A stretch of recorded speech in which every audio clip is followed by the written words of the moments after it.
nyo ba guys, pag teleserye talaga ang project ni Janine Gutierrez, nako, mas maraming fans talaga ang na-excite. Ibang hatak ni Janine pag teleserye ang kanyang project. Siya na yata talaga ang queen ng prime time.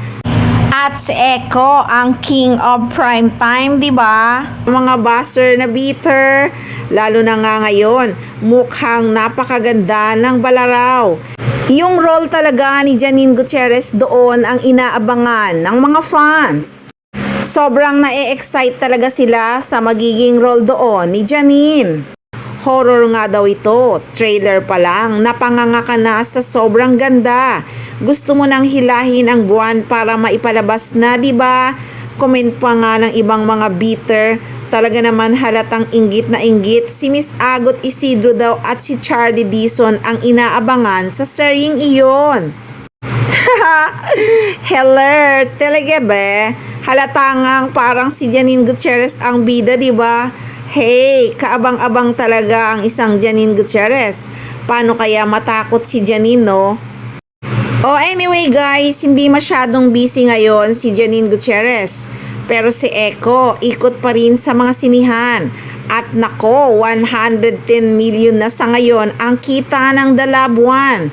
Congrats talaga kina Jericho Rosales at Ann Curtis, pati na rin kay Irene Villamor, na direktor nga ng nasabing pelikulang The Love One. So habang busy si Echo sa kakaikot sa mga sinihan, si Janine naman ay nanood ng premiere night ng Batang Paco. Simpleng-simple nga lang ang suot ng aktres pero ang ganda talaga niya. Lahat nga ng mga fans na gustong magpa-picture go lang si Nini. Kaya love na love talaga ni Echo eh. Or I mean, madly in love talaga si Echo. Sobrang na-enjoy ko yung Batang Paco.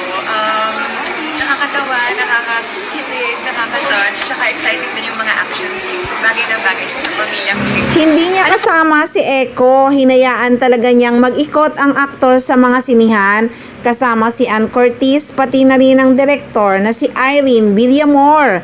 Baka mabas na naman kasi ang aktres, sabihin na naman hindi naman siya kasali sa pelikula. So guys, marami pa tayong aabangan na mga kaganapan ng Echonin sa susunod na mga araw. Huwag kayong magsawang tumutok at mag-abang. Siyempre, dito lang yan sa Maarteng Machika!